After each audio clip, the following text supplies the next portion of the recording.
মা গো, দুটো খেতে দাও না মা। এইটুকুই ভাত আছে, মেয়েটাকে খাওয়াতে হবে। দুদিন খাওয়া হয়নি, কিছু খেতে দাও না। মা কে বলেছে ভাত নেই? ভাতটা দা, আমি ওনাকে দিয়ে আসি। এ না, তুমি এটাকে খেয়ে না।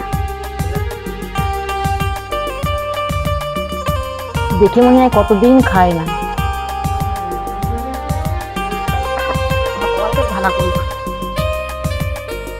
এই যা, পুলিটা তো ফেলে দিয়ে চলে গেল। মা এদিকে একটু আসো।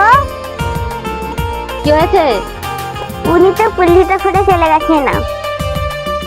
এ মা, দেখ দেখ দেখ, উনি কোথায় গেল? দেখ দেখ, দেখি তো কি আছে এর মধ্যে। কি, এ তো সোনা গয়না, ফাঁকা। মা মা ওনাকে তো কোথাও পেলাম না। মা এগুলো তো শোনা গয় না, উনি যখন আসবে তুমি দিয়ে দেবে। ঠিক আছে, চ।